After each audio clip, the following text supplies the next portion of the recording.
incluir en un seminario que hablara sobre violencia y cultura de paz, pensando en las problemáticas y las interrogantes que nos confrontan el sistema carcelario en nuestro país, ¿no? Que, bueno, no nada más en nuestro país, en el mundo, que pues es, por un lado, parece ser la solución a algunos problemas, sin embargo, parece que crea muchos otros que no vemos justamente pues porque los espacios carcelarios están muy inaccesibles para quienes no tenemos nada que ir a hacer ahí, y creo yo que los vemos como una suerte de solución a problemas que no queremos realmente enfrentar, ¿no? Entonces, y con todo, bueno, el estigma social que conlleva estar en la cárcel o tener familiares en la cárcel, independientemente de que la persona sea realmente culpable o no de lo que se supone que la están acusando, ¿no?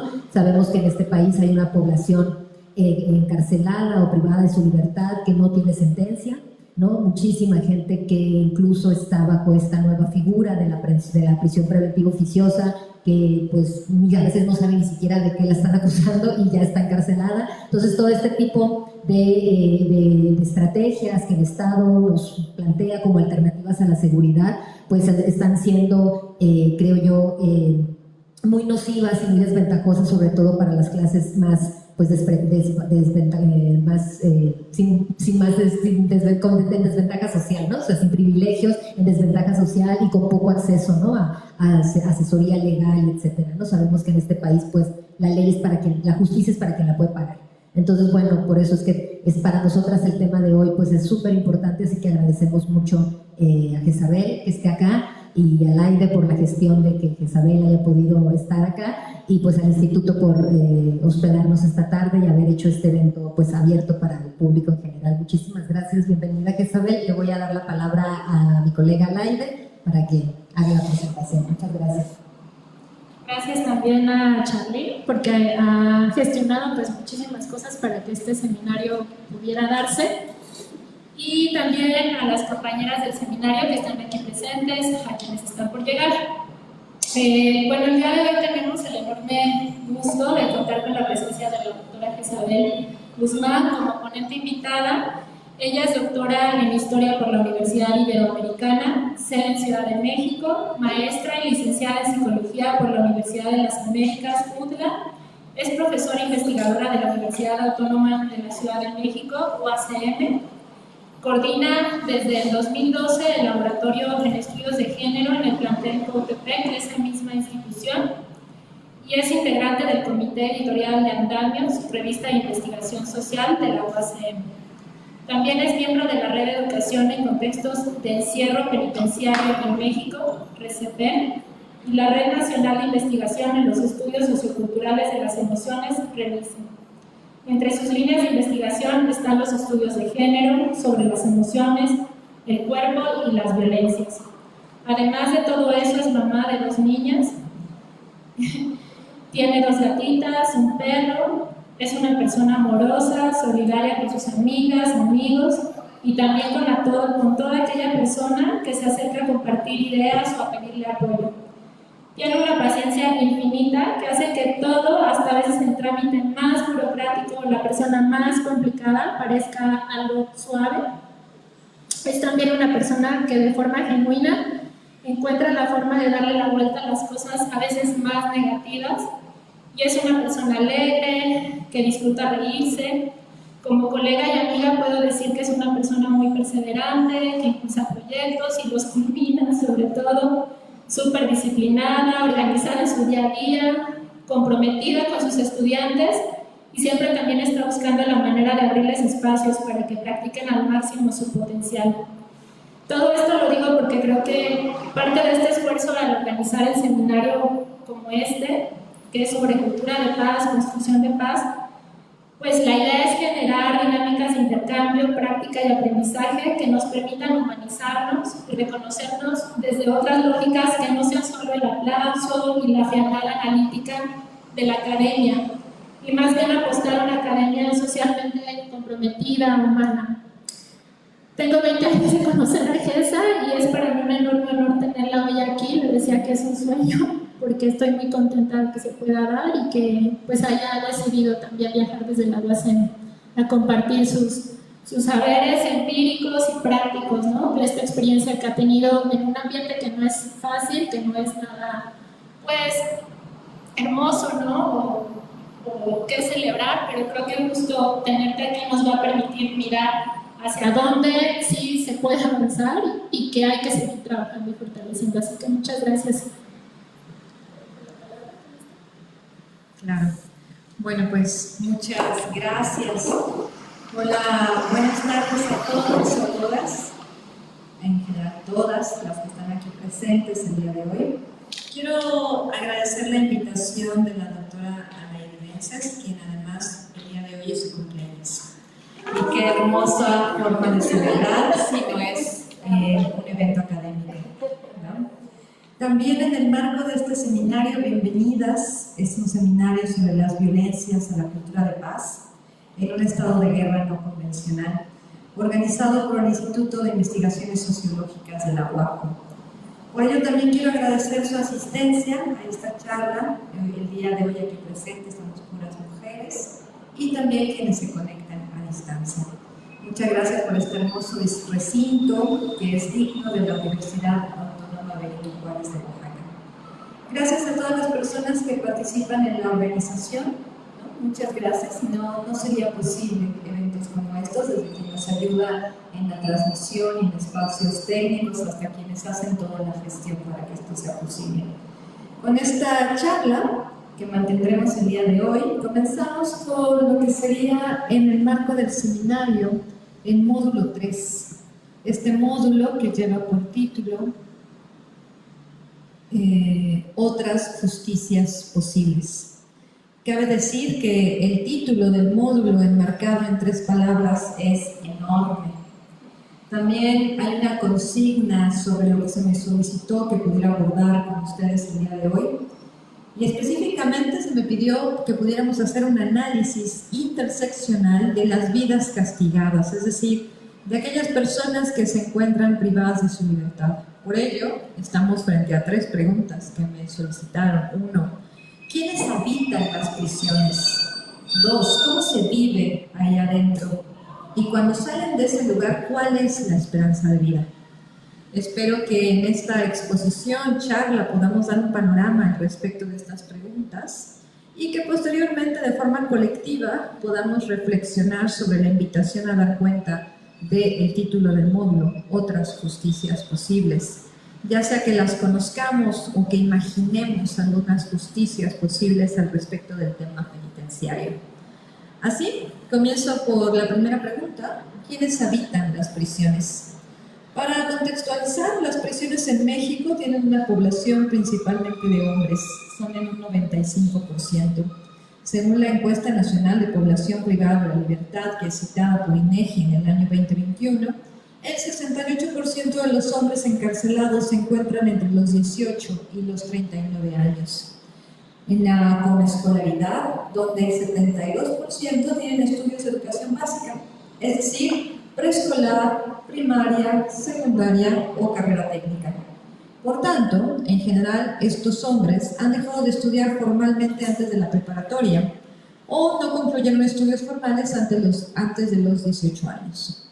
En el caso de las mujeres, quienes ocupan un 5% del total de la población privada de la libertad, la mayoría se encuentra en reclusión sin una sentencia, experimentan una alta tasa de abandono en cárcel, exclusión familiar y social. El porcentaje mayor de edad se encuentra entre los 25 a los 34 años, eso equivale al 36% de ellas, con un nivel de estudio en general de secundaria, seguido de primaria y preescolar. En el año 2021, a nivel nacional, había además 293 mujeres privadas de su libertad que estaban embarazadas y o en periodo de lactancia, y 336 que tuvieron consigo en cárcel a sus hijos menores de 6 años.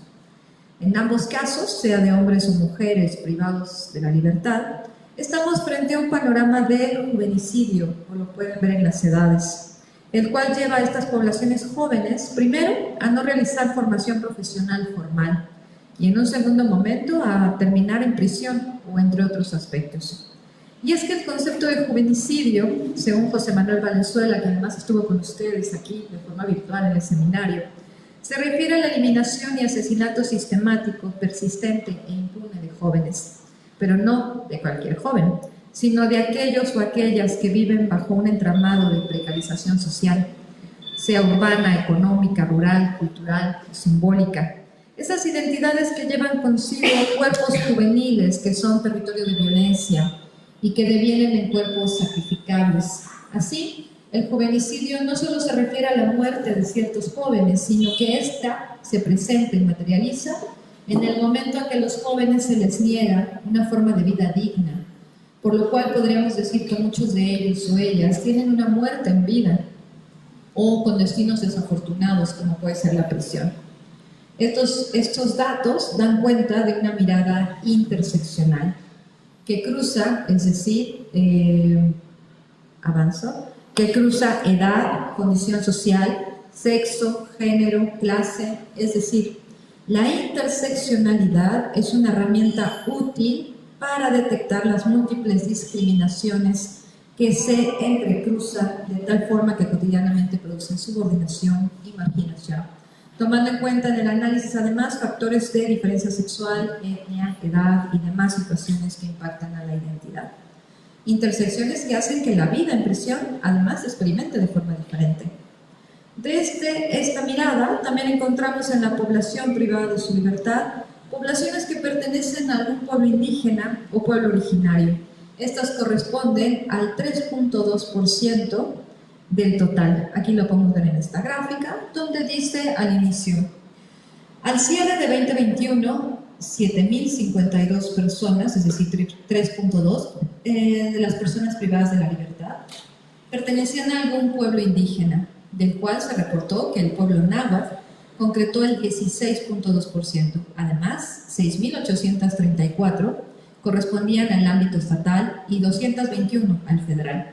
En comparación con lo reportado en el 2020, la cantidad de personas que pertenecen a algún pueblo indígena aumentó. Pueden notar en la gráfica cómo del 2020 al año 2021 aumentó la población privada de la libertad.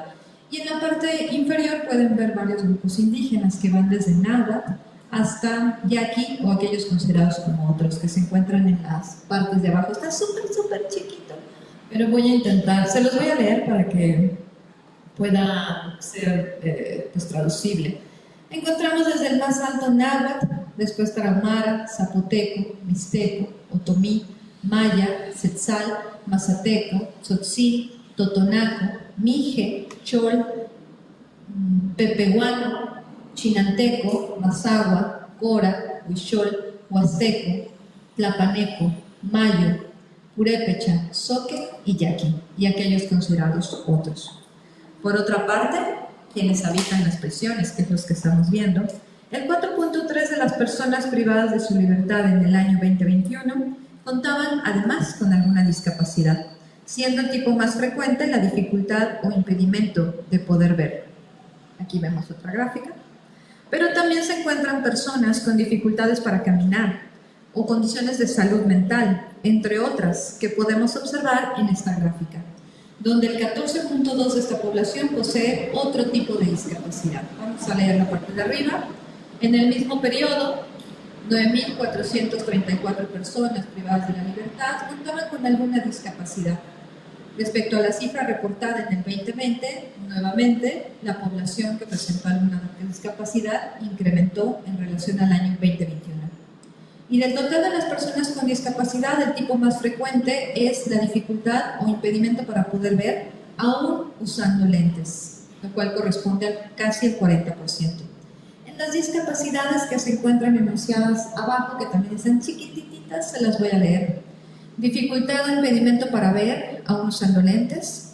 Dificultad o impedimento para caminar, subir o bajar escalones usando sus piernas. Dificultad o impedimento para realizar sus actividades diarias por alguna condición emocional o mental, por ejemplo, esquizofrenia o depresión. Dificultad o impedimento para oír, aún usando aparato auditivo.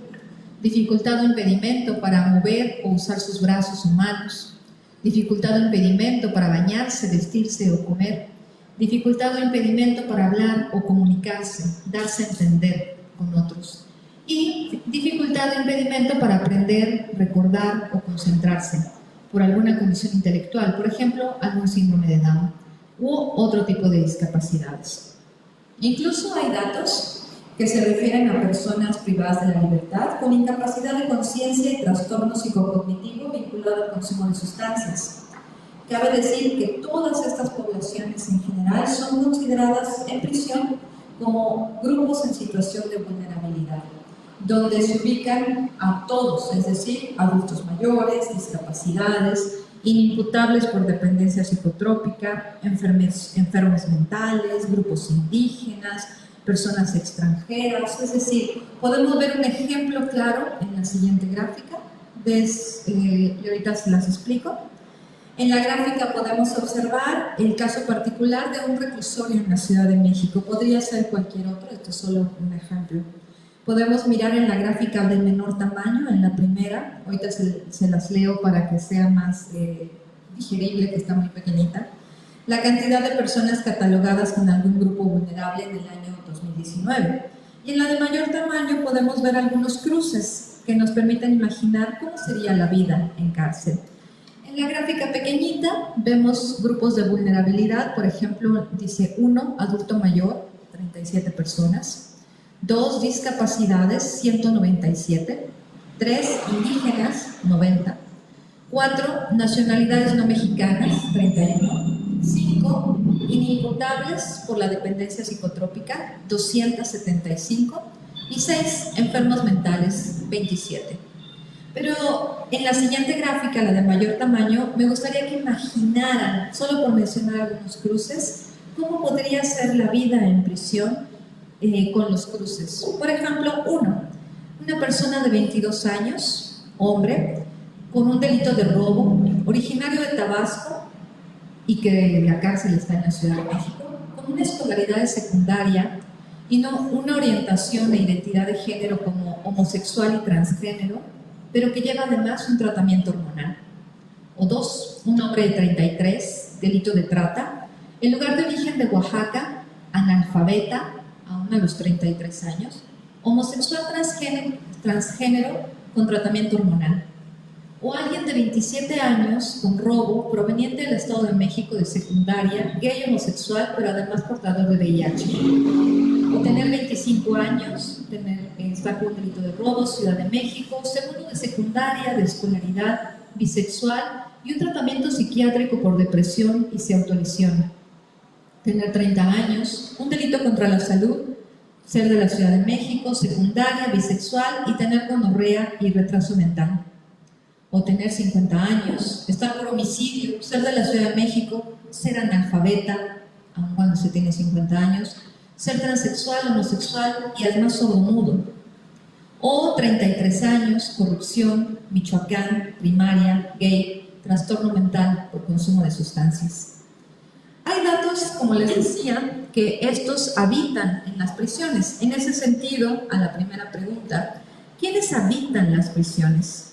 Bueno, en las prisiones habitan las vidas nudas, es decir, los prescindibles de la sociedad, los seres sacrificables que pueden ser entendidos también como Giovanni Sasser, les dice José Manuel Valenzuela, vidas nudas, precarizadas y desacreditadas, aquellos desechos humanos, antropodesechos podríamos decirles, vidas que pueden ser sacrificables, daños colaterales, le dice Bauman.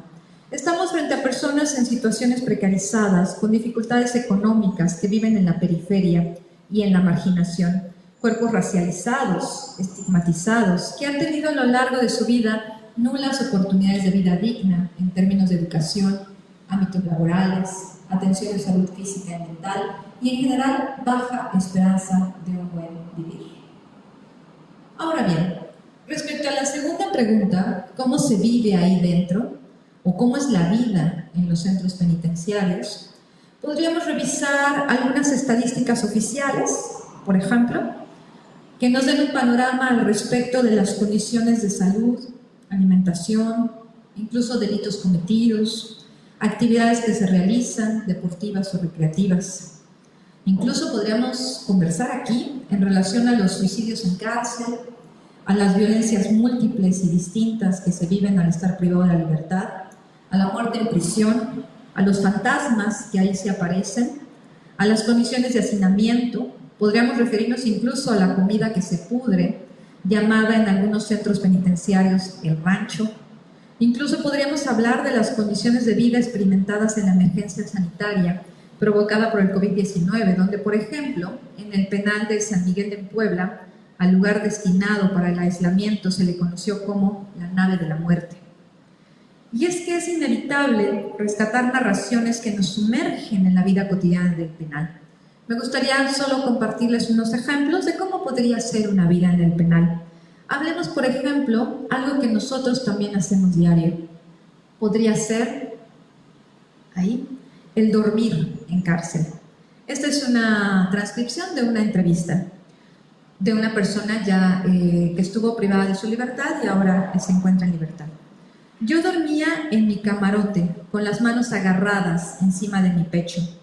Ya me había acostumbrado a dormir así, sin moverme, como si estuviera muerto. No quería bajar la mano, como me había pasado en algún otro momento, y sentir cómo las ratas me tocaban. Las ratas se acercaban en las noches, te olían. Yo no quería sentirlas, me daba miedo que me mordieran. Nos dice Raúl en una comunicación personal en marzo de 2019. O, de igual forma, Alberto explica, en las noches, en la celda, se escuchaba cómo roían las ratas las paredes de cartón que colocábamos en los barrotes. Las ratas jugaban en el pasillo, la noche era suya.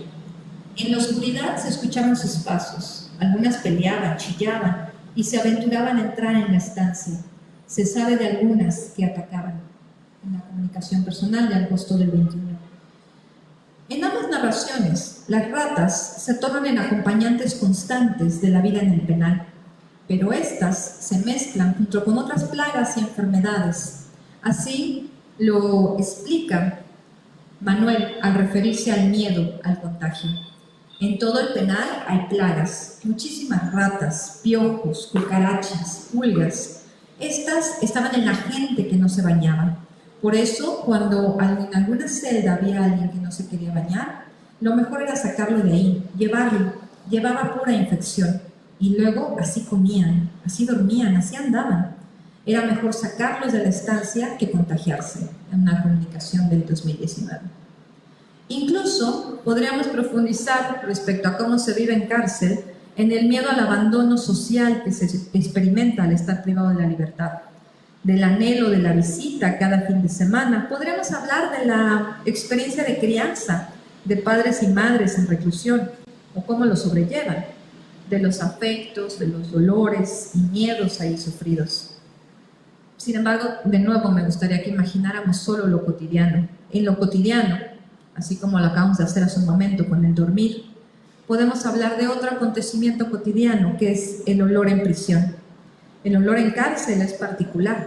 No solo huele a agua estancada en los pasillos, mezclada con olores a orina, droga o excremento y descomposición. El miasma que arropa los cuerpos también nos explica Raúl en una comunicación personal. La cárcel huele, o más bien el olor del reclusorio, es un caleidoscopio de olores predominantemente fuerte, debido a las hormonas que son segregadas por el estado de alerta permanente, pero que cambian según las circunstancias, como sudor agrio y picante, olor a tristeza, desesperación, enojo, furia, miedo, rencor, abandono, poder, fuerza, violencia, reclusión, vida y muerte. Sin embargo, los olfatos especializados pueden reconocer las características peculiares de cada aroma, dice Raúl. Lo que quiero transmitirles es que la vida en prisión, como sabemos, es cruenta, ruda, álgida, violenta, peligrosa. Deja traumas psicológicos no solo en las personas privadas de su libertad, también en las familias, que algunas realizan visita. E incluso podría decir que en los mismos custodios o custodias. La vida en prisión es áspera, gris, monocromática y centrada en el presente, aunque carente, siempre carente de certidumbre. Es una vida fría. El aislamiento acarrea además enfermedad emocional y física, derrumbes psicológicos y familiares y sobre todo dificultades económicas en general.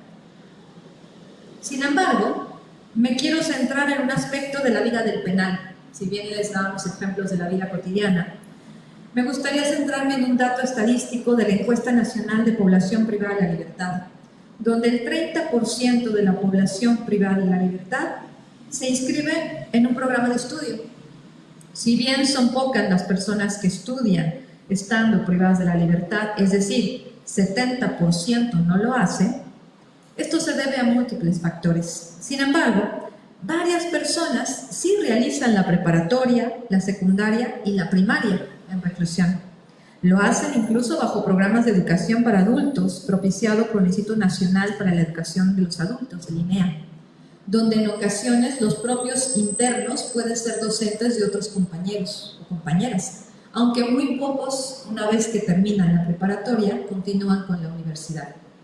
Sobre todo porque en general los centros penitenciarios en el país no cuentan con formación profesional universitaria.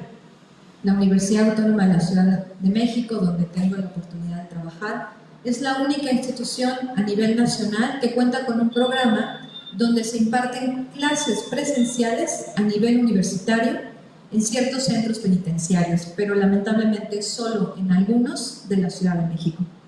Otros centros penitenciarios a nivel nacional cuentan con oferta de talleres, cursos o actividades diversas, pero no necesariamente de educación formal. La experiencia de educación en prisión puede cambiar la experiencia carcelaria. Así lo explica Julio, quien obtuvo su libertad después de 9 años privado de la libertad. Dice, muchos nos metemos a la universidad para buscar un beneficio penitenciario. Se le llama beneficio penitenciario cuando la condena es reducida. Para que tomen en cuenta tus estudios para obtener la libertad. Pero ya en la universidad comienzas a ver otras cosas. Te hacen reflexionar y entonces obtienes satisfacción personal.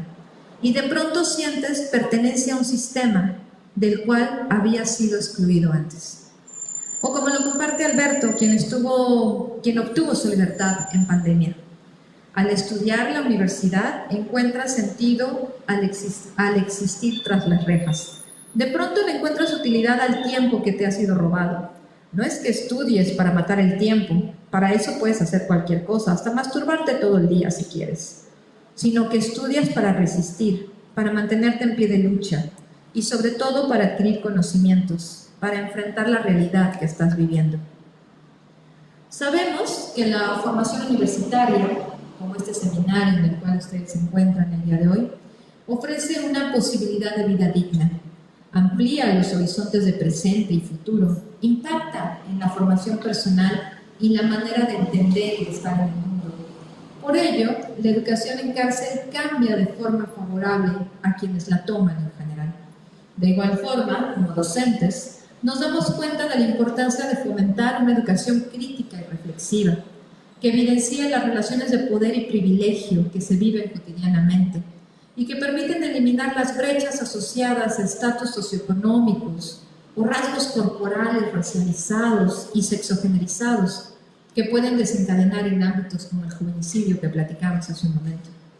Aunado a ello, llevar educación a espacios privados de la libertad como las prisiones, quizás sea un primer paso para la abolición de las mismas, donde se debe cuestionar la institución penitenciaria, pero también los discursos institucionales hegemónicos, modernos, patriarcales, que nos edifican. Y en palabras de Julio, la educación en cárcel necesita más compromiso por parte de la institución penitenciaria para poder tener una genuina formación crítica, donde no se le tema al poder de otorgar el conocimiento, al poder que otorga el conocimiento. Como lo explica Alberto, se necesita más apoyo para que la educación en prisión alcance a más población y cumpla con la expectativa de sembrar una semilla en el futuro, que en el futuro traiga frutos y nos permita cambiar nuestras vidas. Finalmente, y voy con la última pregunta, cuando salen de este lugar, ¿cuál es la esperanza de vida? Bueno, la esperanza de vida de una persona que estuvo privada de esa libertad puede coincidir con cualquiera de nuestras vidas, porque el Estado puede tratarnos muy parecido a todos y a todas, aunque claro que hay intersecciones más peligrosas que otras. que nos pueden hacer más vulnerables. Y haber estado privado de la libertad acarrea, como platicábamos al inicio como la apertura de la charla, acarrea estigma, sanción social, estereotipo, prejuicio, violencias y discriminaciones múltiples. Al salir de prisión, algunas personas de forma física se marean. Es muy interesante, o sea, van caminando y se marean. Y también al subir en transporte público. Tienen que ubicar que estuvieron quizás 9, 10, 20, 30 años en un espacio reducido. Tienen incluso padecimientos del sueño. Les cuesta trabajo sentirse y saberse libres. Por ello,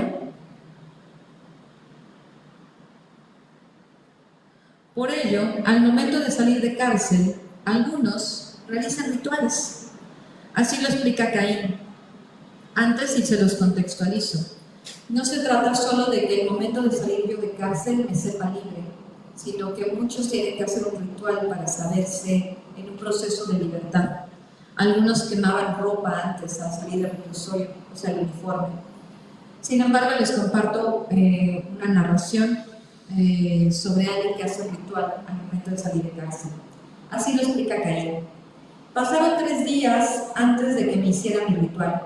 Salí en la madrugada, pero unas horas después estaba en el juzgado entregando unos papeles. Al día siguiente en la firma, en trámites todo el tiempo. Recuerdo estar en una fila por los papeles que tenía que entregar, porque al salir tienes que hacer muchos trámites administrativos. Y una señora me preguntó, ¿todavía no te quitas el beige? Se refiere al uniforme que es de color beige. Después de mi ritual no he vuelto a usar ese color. Y continúo con otro extracto de una entrevista. Al salir, nos dice Caín, yo quería ir al mar. Para mí la energía del mar es la que más limpia, restaura, sana. En el mar puedo tener el encuentro con una madre espiritual y física. Es el agua de donde provengo. No logré ir al mar inmediatamente, así que decidí hacerme un baño con agua consagrada, para despojarme de años de atraso y tristeza. No tenía un espacio propio ni un lugar adecuado, pero en casa de mi pareja había un pequeño baño privado con una tina. Ahí podía bañarme. Primero comencé a preparar mi agua. Corté hierbas especiales, algunas aromáticas. Mientras las rompía con mis manos y las mezclaba con el agua, hacía oraciones. Pedía a mis ancestros que me despojaran de todo lo malo, que trajera a mí cosas positivas. Mientras hacía todo eso, prendí unas velas. Era de noche. Lo preparaba todo en un espacio al aire libre. Y comenzó a soplar el viento frío que rompía en remolinos cerca de mí. Es ese viento que aúlla. Lo he escuchado más fuerte aún, cuando era pequeño, en el departamento, cuando aún vivía mi mamá. Como no, también les comento que tengo otras entrevistas con gente que hace rituales y todos hacen referencia al viento que corre. Y una amiga y yo, que se llama Mónica Díaz Pontones, le llamábamos a eso donde corre el aire, ¿no? Como si el aire purificara. Y continúo con la narración de Caín. Cuando terminé, me puse ropas nuevas de color blanco. La ropa rota, porque se rompía la ropa, la coloqué en una bolsa negra y la tiré a la basura. Salí en paz, con calma, limpio, renovado, despojado y listo para comer. Hicimos una cena especial para los dos, se refiere a su pareja y a él, y bebimos algo, como si esa noche fuera la primera que hubiéramos estado juntos y en libertad. Continúo. Como salir de prisión no implica automáticamente estar separado de la cárcel, de sus reglas, de sus dinámicas, de las personas que la conforman, de su cotidianidad, y no basta con tener un nuevo domicilio, se precisa de una separación. Ahí los rituales de salida cumplen un tránsito interesante, porque la intención es comenzar a habitar una nueva identidad. Sin embargo, si me preguntan, recuerden que estábamos hablando sobre experiencias, qué esperanza de vida hay para ellos al salir. Sin embargo, si me preguntan por experiencias concretas de personas que han salido de cárcel y qué oportunidades han encontrado, bueno, Conozco estudiantes que al salir de prisión han retomado sus estudios y han terminado una licenciatura. Conozco a quienes han accedido a becas de apoyo para completar estudios universitarios. En especial hay una beca de un programa norteamericano llamado Education Justice Project.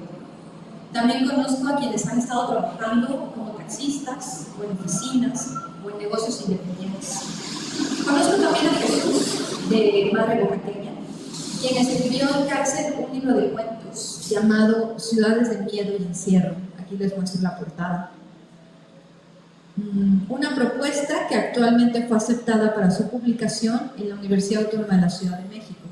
Libro que dedica a, dice él, cita textual, a todos mis muertos, a las personas privadas de la libertad, a los locos, a los nadie, ¿no? Cabe mencionar que previamente él ya había ganado un concurso con una crónica en tiempos de COVID, escrita desde la cárcel. Se llama su crónica Un día más es un día menos. Y la que comienza así, de nuevo es chiquitita, se las voy a leer. Dice: si quieres conocer una sociedad, visita sus cárceles, dice Dostoyevsky. Solo les leo un pequeñito extracto. En prisión, camino sin miedo a la muerte.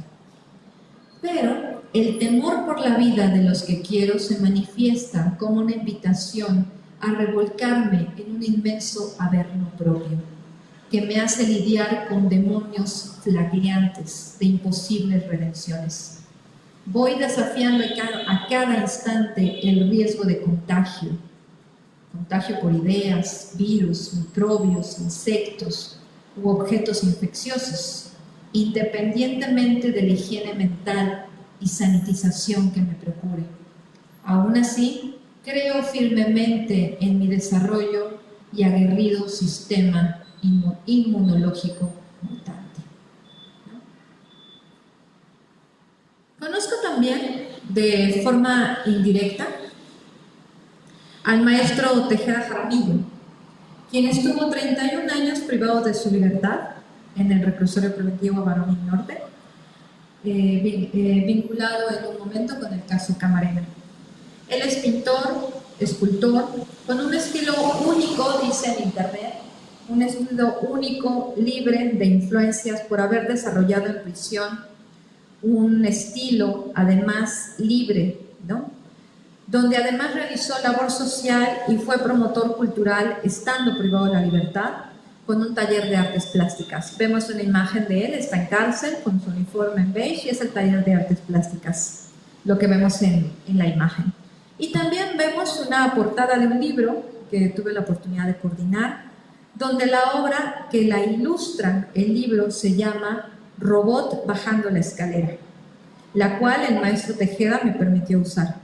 Y vemos también la fotografía de él dentro del penal con el uniforme pintando en el taller que sostuvo al interior del penal todo el tiempo que estuvo privado de la libertad y donde varias generaciones de internos encontraron cobijo y un espacio para la creatividad. Hoy el maestro Tejeda es reconocido internacionalmente por su obra y vive en Guadalajara. Y termino citando, y con esto terminaría para que entonces demos paso como a conversar en la otra hora que tenemos para ello, y termino citando al expresidente de Uruguay, José Mujica, quien dice: yo estuve 10 años preso, me sentí feliz la noche que tenía un colchón. Aprecié la manifestación de la vida a través de las ratas que me visitaban en aislamiento. La soledad de la prisión me hizo valorar muchas cosas. Si no hubiera vivido eso, no sería como soy ahora. Porque uno aprende más del dolor que de la abundancia. Después de pasar por la prisión, uno valora lo cotidiano. Aprende uno que lo valioso es la vida humana y que la intención, al fin, es aprender a vivir un poco mejor. Lo principal, por tanto, es levantarte a pesar de las circunstancias y entonces volver a empezar. Muy bien. Muchas gracias.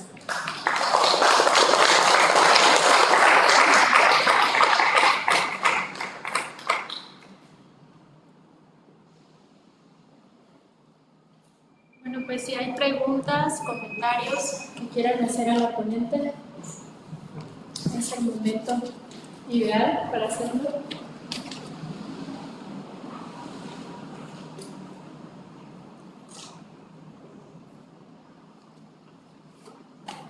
Muchas gracias por la plática y también por traer este tema que creo que nos falta seguir reflexionando más, porque el tema de las cárceles incluso hasta se puede decir que está legitimado socialmente, ¿no? O sea, aceptamos que haya cárceles y es algo que no se discute, digamos, así de pronto, ¿no? O sea, por supuesto que hay críticas, ¿no? Y ya vemos quienes pues, sí pensamos que debe desaparecer el sistema carcelario y todo lo que implica el sistema punitivista del castigo y lo que comentabas, ¿no? ¿Quiénes son los sujetos que están en prisión?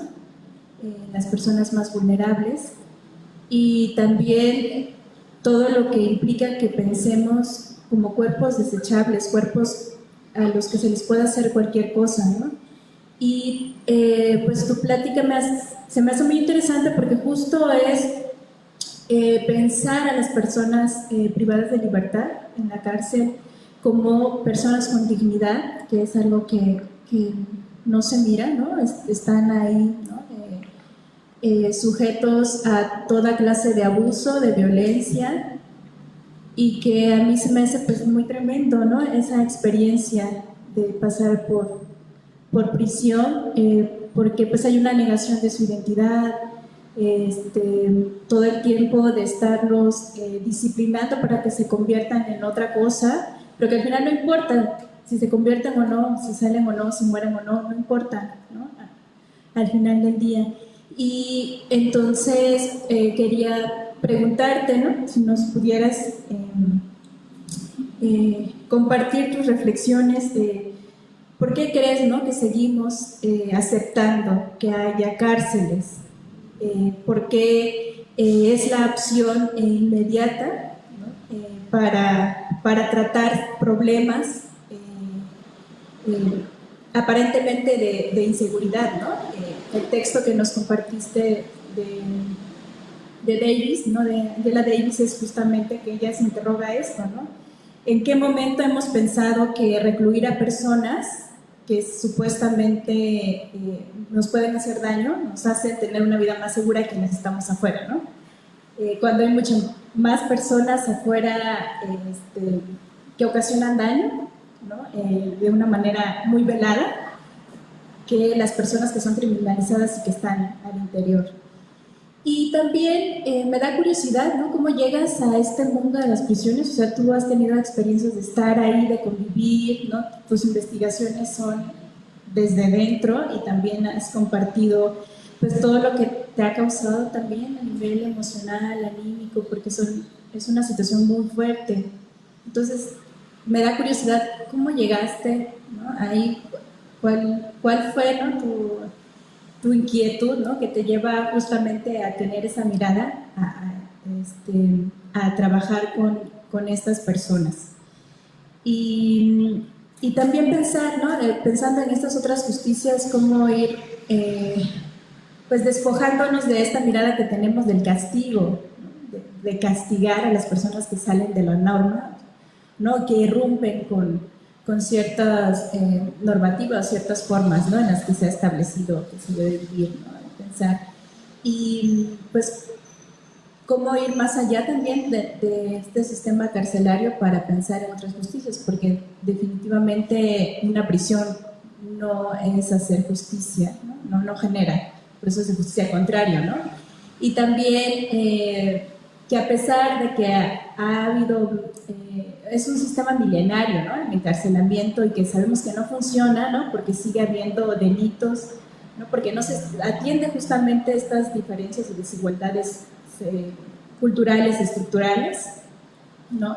Y algo también que me llamaba la atención de la lectura de Angela Davis era justo como las cárceles es una solución geográfica, dice, a problemas socioeconómicos, ¿no? También porque modifican un espacio y porque también hay una arquitectura, ¿no? Carcelaria para ver cómo se disponen a los cuerpos para poder pues, abusar de ellos y poder, o sea, el cuerpo de las personas que están encarceladas pues se convierten en ese vínculo para transmitirnos miedo, ¿no?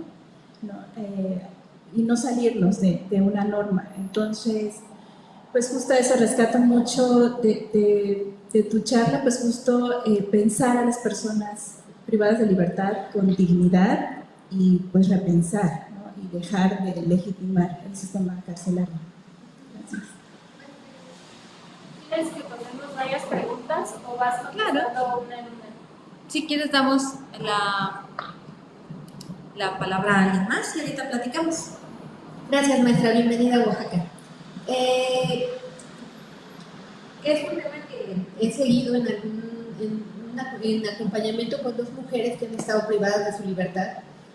Y esa experiencia me ha dejado ver que justamente es un tema de injusticia e impunidad, el tema de las cárceles. ¿Por qué? Comento un caso brevemente. En el caso de un secuestro, se utilizan las mujeres, los hombres organizan un secuestro. Así que la ley tipifica de alto impacto. Los hombres organizan y se utilizan las mujeres con un prototipo, tal vez mujeres solas, jóvenes, con necesidad y con hijos, ¿no? Entonces estas mujeres son presas fáciles, por así decirlo, para el cuidado de las personas que están secuestradas. Y de este caso, todos los hombres están en libertad, 2 muertos al momento de la detención y las mujeres en la cárcel, sin posibilidades de salir, por supuesto. Con lo que usted menciona en su texto, ¿no? Con la zozobra del derecho al olvido, ¿no? Están padeciendo el olvido social de las instituciones de justicia, incluidas las de derechos humanos, ¿no? Y es un tema muy profundo.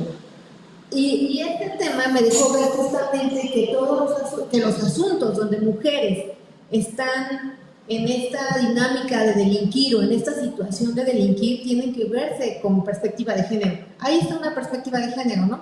¿Por qué son utilizadas? ¿No? Y por qué ellos están libres y ellas están en la cárcel. Y luego, y esto tiene que ver con el Poder Judicial, ¿no? No se miran aún, sí, hay esfuerzos, sí hay observaciones importantes, incluso sé que hay sentencias que observan la perspectiva de género y han ganado premios por observarla, ¿no? Pero no han observado los reclusorios locales o estatales, por así decirlo, donde no se observa la perspectiva de género, no obstante que haya instituciones que se supone ponderan la perspectiva de género. Por otro lado, también me ha tocado ver que varias o muchas mujeres de las que salen de la cárcel no vuelven a restaurar su vida después de haber estado en la cárcel. ¿Qué sucede? Suicidios de hijos, el estigma con el que también corren los hijos, las mujeres, los niños, una mujer entró al penal cuando su hijo tenía 8 años, salió cuando tenía 12, ya vivió el abandono, ya vivió el abandono social, ¿no? Por saber con quién se quedaba, con quién estaba, bueno, entonces es muy difícil. Y situaciones como estas que las autoridades, el principal, o lo han hecho desde mi punto de vista, prejuzgan antes de juzgar también con perspectiva de género. Estas experiencias me han dejado ver que las mujeres con hijos menores incluso de 18 años, tienen que mirarse desde otra forma, con otras formas, como llama otras formas de justicia, como es el título de como se dice con esta seminario, otras formas. ¿Por qué? Porque entonces no se restauran las vidas, el tejido social sigue descomponiéndose, rompiéndose, el tejido familiar, y estas personas que están vinculadas a estas mujeres pues siguen también en una dinámica en la que no hay un orden institucional ni social. Y bueno, entonces considero que ya con esta experiencia vemos que las mujeres que tienen hijos menores no pueden estar en la casa. Esta mujer, la segunda de la que le hablé, con 4 hijos, no restauró su vida, no la restauró. Y hace poco enterramos a su primer hijo, ya enterramos al segundo y enterramos al primero hace unos 20 días. Entonces, de verdad que sí es una situación, pero de un orden social que tenemos que verlo a la luz de esta perspectiva de género tan necesaria desde un orden social. Lo he pensado y bueno, creo que justamente el tema de las cárceles, así como lo señala de castigar, sí tiene que ser mejor dicho, es de injusticia y de impunidad nuestra. Es cuanto. Muchas gracias. Sí, me gusta mucho la recomendación de imaginar otro tipo de justicia. Si quieren, hoy como en orden platicamos y regresamos y vamos haciendo la conversación. Pues es bonito pensar por qué seguimos aceptando la cárcel como el modelo en el que está, ¿no? Es una invitación bonita, sobre todo porque no lleva tantos años instaurado. Si uno quisiera pensar desde cuándo se encuentra el sistema penitenciario, debe ser siglo XVII, como lo conocemos hoy día, siglo XVIII, ya instaurado bien en el XIX y XX, es decir, no es un modelo que tenga tantos años, 300, como lo conocemos hoy día, y en comparación con la historia de la humanidad, pues es una pelucita, ¿no?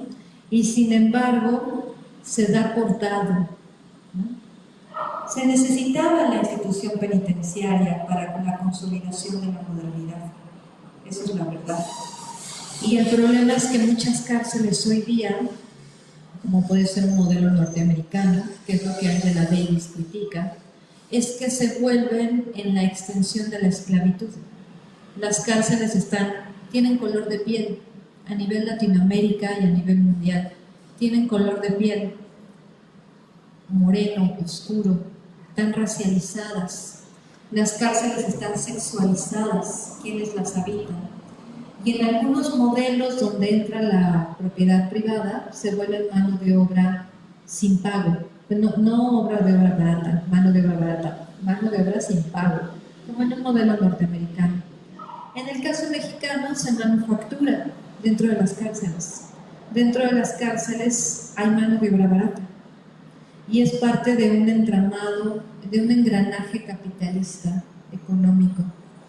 Y claro que en ese sentido no se nos va a ocurrir desmontarlas. Y también porque vivimos en una sociedad, y me gusta la invitación entonces al título del seminario, vivimos en una sociedad violenta y con miedo, donde además partidos políticos nos pueden decir diversos que aumentar las penas nos traerá seguridad, que seguramente no han visto en el seminario, en una necropolítica, en una política de muerte. Y además es que en las cárceles habita lo desechable, aquellos por los que quizás nadie preguntaría, como si levantaran el tapete y echan abajo la basura y la bajan el tapete, ¿no? Para esconderlo. Y en ese sentido, que fue también la introducción al seminario, en ese sentido, pues ¿quién puede preguntar por el desecho humano? ¿No? Entonces se me hace muy bonito que puedan ver la intención de que la cárcel de entrada no es una solución, porque no disminuye, si bien aumenta la cantidad de cárceles, eso no disminuye la violencia del país. De hecho, hay algunas investigaciones que consideran que alrededor de donde se instaura un penal, causa un impacto en la comunidad en la que está. Y ese impacto puede ser, por ejemplo, de aumentar algunos delitos, ¿no? El mismo impacto se ve en la educación. Cuando ustedes instauran una escuela en un lugar, como onda expansiva causa idealmente beneficios a la comunidad. Y así sucede con el modelo penitenciario también, ¿no? Ahora bien, es cierto que este sistema punitivo de creer, no sé si ustedes recordarán políticas donde dicen aumentar las penas a secuestradores, aumentar como campañas políticas diversas, ¿no? Aumentar tales índices, aumentar, por ejemplo, penas a feminicidas. No estoy diciendo, por el contrario, que deberían ser, no estoy diciendo que no debería haber un modelo que regule toda esta violencia. Lo que les digo es que la forma de contrarrestar el feminicidio no es a partir del encarcelamiento, sino es de desmontar la cosificación de las mujeres o el sistema patriarcal que hace normalizar las violencias contra ellas y que se desencadena en matarlas incluso, ¿no? En fin. En este sentido, pues el sistema punitivo además se ve como una posible solución, que eso es lo complicado y que nos damos cuenta que no. De ahí lo conecto con esta última reflexión. Es que es una muy bonita recomendación de que a las mujeres que tengan hijos no se les mande a la cárcel, porque en este sistema patriarcal el cuidado de los pequeños recae sobre las mujeres. Y ellas, al estar privadas de la libertad, sufren 2, 3 o 4 y todo el cúmulo de discriminaciones por ser mujeres, por ser jóvenes, por ser de cierta clase social, por ser quizás indígenas, por tener alguna discapacidad, como veíamos en las gráficas, ¿no? Imaginar ese tipo de mujeres por ser madres, pero además más por no ser el modelo de mujer esperado y por tanto terminar en prisión. Es una bonita recomendación, ¿no? Que las madres no se les mate si tienen pequeños, pero entonces, ¿qué se hace? ¿No? Si no, le voy a mandar. La semana pasada estaba yo ayudando a un familiar en el llenado de unos documentos porque su hermano va a salir de cárcel. Lleva 30 años en prisión, entró a los 20, está en los 51 y está muy contento porque va a salir, pero no había brazaletes electrónicos. Y como no había brazaletes electrónicos, tuvieron que pagar 79,000 pesos para dejarlo salir. La familia juntó porque quieren que salga, ¿no? Después de 30 años en casa. Bueno, no es su culpa que no haya brazaletes electrónicos, ¿no? Pero el brazalete electrónico podría ser una combinación hasta esas madres, ¿no? Para no mandarlas necesariamente a prisión, porque noten que destruye el tejido social. Y noten que destruye la crianza, cuando sabemos que recae sobre la mujer, cuando en este modelo heteronormativo patriarcal los hombres no asumen una crianza de forma diferente, ¿no? En ese sentido. Pero bueno, no con eso quiero decir que es responsabilidad de las madres la crianza. Estoy diciendo que así funciona un poco el modelo. Por supuesto que debe desmontarse la forma de crianza, ¿no? En fin. Eso podría ser pensando en el brazalete, ¿no? También un asunto de penas larguísimas. Esa es una reflexión bien interesante, porque esas penas tan largas a un chavo que entra a prisión a los 20 años, a los 18, él además sale con un beneficio penitenciario, quiere decir que todavía le faltan 20 años más, y sale con un beneficio penitenciario. Claro, ya tiene todo listo para salir. Sin embargo, el sistema judicial está en paro indefinido en la Ciudad de México y entonces está detenido. Entonces, él sigue siempre, es un presente lleno de incertidumbres donde parece que no hay futuro, ¿no? Que era algo que les comentaba. O cuando vino el sistema de COVID, muchos estaban como próximos a sentencias y todo se detuvo 2 años. Y el sistema penitenciario dice que trae 2 años de atraso de resolver problemas administrativos, ¿no? O sea, como eso... Son así como siempre estando en cárcel, siempre hay algo que superar, siempre hay algo, siempre, todos los días hay como algo que superar. Ahora bien, además, ¿por qué imagino como el castigo como una opción de solución? ¿No? Porque creo que nos han enseñado, y eso es lo bonito de este seminario, que nos han enseñado que la violencia se contrarresta con violencia.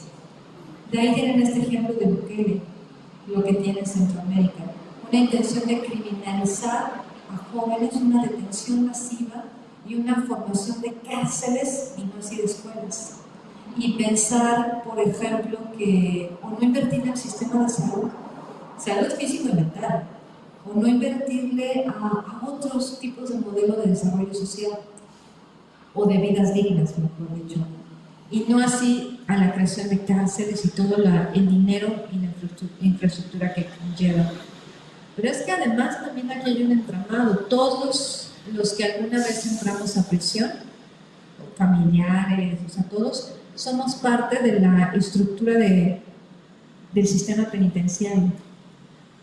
Que quien lo haya visitado sabe cómo funciona toda la estructura del sistema penitenciario. En fin. Y ahí es una pregunta bonita que es la reflexión, ¿no? De por qué comenzaba, por qué me interesó el tema, ¿no? Cuando yo estaba en la universidad, yo trabajo en la universidad en donde trabajo desde el 2006, ya bastantes añitos. Y pues llegué tarde, entre comillas, y bueno, sí, llegué tarde a la repartición de grupos. Y entonces estaba yo preguntando, oigan, ¿cómo qué grupos sobran? ¿No? Ya en horarios, ya se me pasó, ¿no? y dijeron, bueno, Gesa, hay un curso para enseñar condición humana, entre otros temas. Se le llama condición humana, un tema largo. Pero es en cárcel, porque se acaba de abrir la matrícula ahí y pues nadie quiere ir. Y había un profesor ahí sentado y dijo él, pues es que ¿quién va a ir a la cárcel a enseñar condición humana? O sea, ¿cómo les vas a enseñar condición humana a quien no la tiene? Y entonces yo pensé, yo quiero ir, yo tomo, o sea, yo lo tomo. Y yo imaginaba una cárcel como con grilletes, nunca había estado en una prisión, los imaginaba todos de color naranja, puertas electrificadas, ¿no? Magnéticas, imaginaba policías enormes por todos lados, cámaras de vigilancia. Ojo que sí visité después un penal en ello, en Jalisco. El penal metropolitano es de máxima seguridad y tiene un modelo norteamericano y funciona como esto que les digo. Sin embargo, en la Ciudad de México no hay ningún penal de ese nivel, a menos que sea de máxima seguridad. Y cuando llegué me impresionó, uno, pues las rejitas de malla, de mallita, ¿no? O caminar el kilómetro, el olor a droga, el olor a todo tipo de sustancias vendiéndose, parecía, ¿qué será? El equivalente en la Ciudad de México, como salir del metro, quienes hayan visitado el metro, o una calle muy transitada llena de puestos, ¿no? Y yo me sentía pues, caminando, venden comida, venden dentro de las prisiones, la gente trabaja porque de algo tiene que vivir, hay lavanderías, hay gente que plancha, sean de hombres o de mujeres, hay cafeterías, o sea, todo en pequeño, hay quienes venden verdura, fruta, hay quienes tienen puestos de comida, o sea, es una microciudad. Y hay una reflexión interesante. La cárcel es un símil de nuestra sociedad, solo que en pequeño. Pero es un símil de la sociedad, lo que vivimos afuera se vive dentro y viceversa. Es un símil. Y estando ahí, bueno, en una cárcel de varones, siempre trabajé en cárcel de hombres, pues me impresionó la humanidad que muchos tenían, ¿no? O sea, yo decía, pues es que es igual a mí, ¿no? O puede ser de mi misma edad, o son un poquito más grandes, con sentido del humor, bromistas. Hicimos un ciclo de cine dentro de prisión, que es súper difícil hacer un ciclo de cine, porque necesitas desde el permiso para meter o USBs o películas o algo, necesitas un proyector, o sea, de verdad la infraestructura es difícil. Y entonces decíamos, ay, ¿dónde ponemos proyector? Pero en cárcel hay dinero circulando también. Entonces nunca faltaba el estudiante que dijo, yo tengo una televisión, una pantalla, y la traía de su estancia y montaban unas pantallísimas. O no se preocupe, maestra, yo tengo un DVD, y lo traía y lo proyectábamos y hacíamos el cine. Entraba el que vendía las palomitas, pero poníamos películas que los confrontaran. Y entonces a veces los veías como, pues casi lloraban, ¿no? O algunos mejor se salían y se iban del baño, venían. Y entonces te das cuenta de lo humano que son, ¿no? Y ahí es una reflexión bonita sobre la perspectiva de género. Abordar la temática se necesita con perspectiva de género. Y para ello no solo deben abordarse las cárceles de mujeres, también las de varones. Y abordarlas desde las masculinidades que se erigen ahí dentro. No solo hay masculinidades hegemónicas, también hay todo tipo de masculinidades, de diversidades sexuales, chicas trans en cárceles de hombres, y no me refiero a transexuales, sino travestis en cárceles de hombres, prostitución al interior de cárceles, contagio, y así como en las cárceles de mujeres se saben los vínculos afectivos que crean entre ellas para poder vivir la cárcel, al interior de la cárcel de hombres también ocurre. También hay muchos vínculos afectivos increíblemente que se montan, ¿no? Y también hay mucho suicidio al interior, más en cárceles de hombres que de mujeres. Y eso también se debe a un ejercicio de la masculinidad. no todos los varones saben, como sucede en el país. Recuerden, la cárcel es el símil de la afuera. A nivel país, más hombres se suicidan que mujeres y la gran mayoría son jóvenes. Y ahora solo mezcla eso al interior de cárcel. Muchos se suicidan cuando les dan la sentencia. Cuando les dicen, ok, tú tienes 25 años, vas a estar 25 años aquí dentro. Y pues muchos optan mejor por eso, u otros recursos. Una noticia de la muerte de alguien, la desaparición de un hijo, una hija, la muerte de alguien más, o simplemente un día ya no te visitaron. Noten que es mayor en el caso de mujeres, pero que el domingo tampoco siguiente, ni el tampoco, ya no te contestan el teléfono, ya no hay nadie, y te queda X. O la muerte de padres, porque yo quizás entré a los 30 y mis padres tenían 40, o sea, tenían 40 años más que yo. En fin, tiene que ver con toda la complejidad, que por supuesto se necesita perspectiva de género para poder abordarlo, ¿no? Pero me gusta esa reflexión, es que lo que pasa allá adentro pasa también en lo afuera, solo que es más difícil por la privación, por los grandes muros de cemento, por lo frío, ¿no? del ejercicio. Y además, bueno, Alan me dijo, ¿no? Claramente al aire, trata de compartirnos experiencias favorables. Entonces me traté de esforzar en buscar, pero claro que hay historias muy difíciles donde no se rehace la vida. Porque tienen que ubicar que están frente a personas que fueron previamente expulsadas del sistema.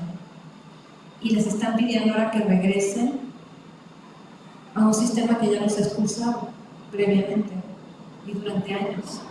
Y entonces tal vez por eso hay mucha reincidencia también, porque al momento de regresar les dicen, ay, tú duraste bien poquito afuera, porque adentro es donde se ha construido la vida y no afuera, ¿no? En fin, es lindo tema, es lindo. Y también un gran trabajo que hay es el trabajo con familias. O sea, cómo se vive la visita penitenciaria. Más porque quienes hacen la visita son mujeres en general. En cárcel de mujeres y en cárcel de hombres. Más en cárceles de hombres. ¿Cómo se vive la visita siendo mujer? ¿Qué experiencias se tienen corporal y físicamente? Yo tengo unas experiencias muy bonitas con quienes visitan a sus padres. Y cómo hablan que al salir siempre se enferman del estómago, les da diarrea, vomitan, o pasan largas horas durmiendo, o tienen que bañarse. Hay todo un impacto psicológico ahí súper interesante, además social, estructural, ¿no? Y el daño que queda en las familias, como en estos ejemplos que nos dices. O sea, son, además, en el caso de varones, son padres que en el momento en que están privados de la libertad, que esa sería la reflexión bonita, los hombres que tienen hijos pequeños, ¿deberían ir a parar la cárcel? Cuando son el sustento económico de las familias, cuando sabemos, según Reinserta, una asociación, que de 10 personas en cárcel, 6 son inocentes. O sea, ¿de verdad debería ocurrir eso? Es que el nivel de impunidad en el país además está tremendo, ¿no? Y Michel Foucault, quien hace las investigaciones sobre cárceles, en vigilar y castigar en los años 70 y tal, tiene para el final de sus días, ya en los 80, una obra que se llama El poder, una bestia magnífica. Y tiene un pequeño ensayo donde habla que deberían de abolirse las prisiones, porque la prisión es un futuro esperado que nos puede pasar a cualquiera de nosotros o de nosotras, más cuando el sistema penitenciario no ocurre como debería de ocurrir, ¿no? En fin, eso es lo que pensaba cuando les escuchaba, ¿no? Muy interesante, me hacen como reflexionar mucho sobre ello, ¿no? No sé si alguien más quisiera comentar algo.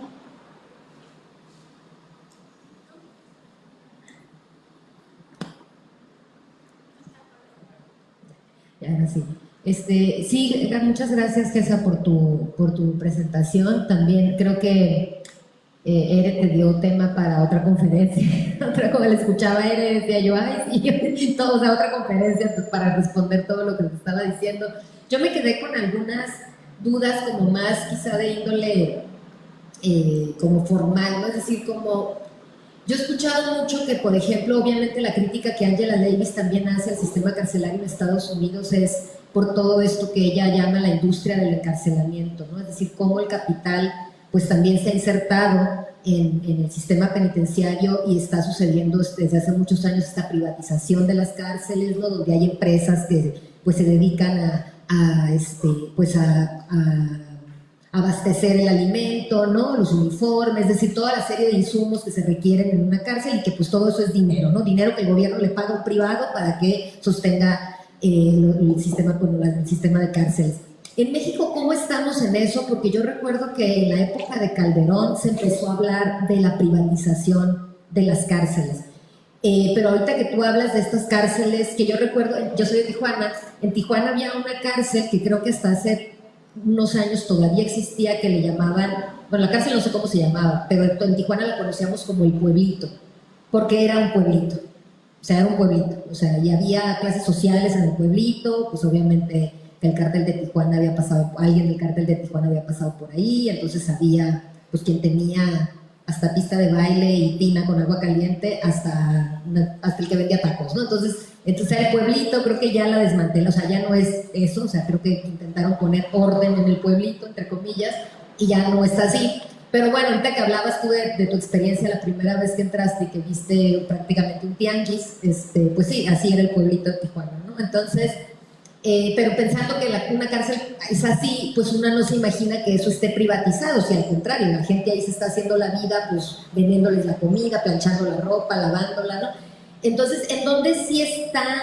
O sea, ¿son los de máxima seguridad los que están en vías de privatización o ese proyecto finalmente no se concretó? Ese por un lado el tema de más bien como de cómo operan las cárceles, ¿no? En México y cómo estamos en ese proceso de privatización o no, un poco para entender también el hecho de que sigamos pensando, o sea, que digamos que la apuesta del gobierno siga siendo las cárceles, porque finalmente beneficiarían, ¿no? Intereses particulares o privados, ¿no?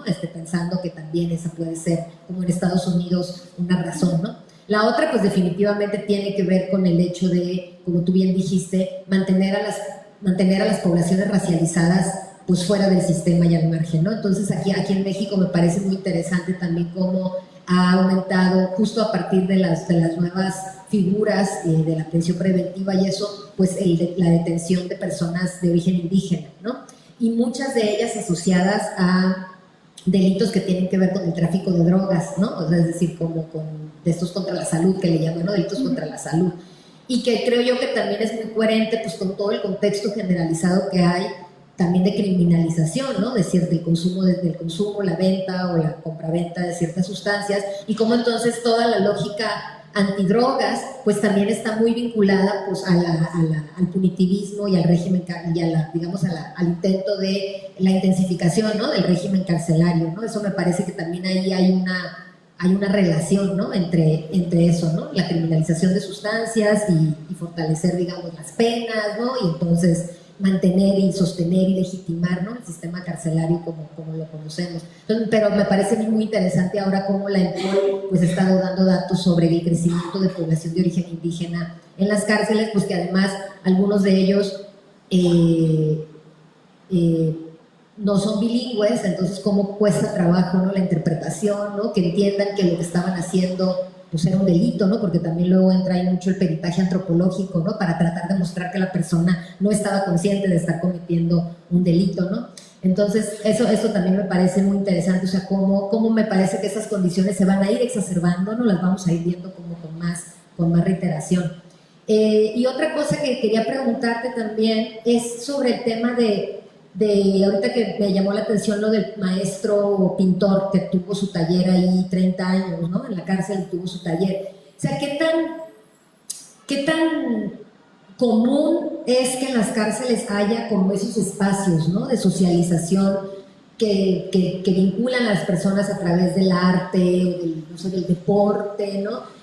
Porque una se imagina las cárceles pues un poco como tú las definías ahorita, ¿no? Un poco como el imaginario gringo, ¿no? Que tenemos como de las series, ¿no? De esta cárcel de mujeres, ¿no? Vieron la que están todas vestidas de naranja, ¿no? De Orange is the New Black, ¿no? y uno piensa, pues hasta está chido, ¿no? O sea, se la pasa suave ahí adentro, ¿no? Muy multicultural el asunto. Pero bueno, no, evidentemente, pues no es así. Pero, o sea, ¿qué tan posible es realmente que haya en las cárceles este tipo de espacios, ¿no? Pienso, por ejemplo, en el trabajo que ha hecho Rosalbaide Hernández con las mujeres que escriben, ¿no? Y que han publicado algunos libros, de hecho tienen una editorial, ¿no? De Hermanas en la Sombra. Y bueno, pero son pocos, ¿no? Como las cosas que salen hacia afuera. Sé que en la Ciudad de México también hay un grupo de teatro, que no recuerdo cómo se llama, que van a las cárceles y montan obras de teatro y de hecho alguna vez incluso han salido las personas fuera de presentarse a teatros fuera de la cárcel, ¿no? Entonces, ese tipo de cosas, ¿quién las gestiona? ¿Vienen de afuera?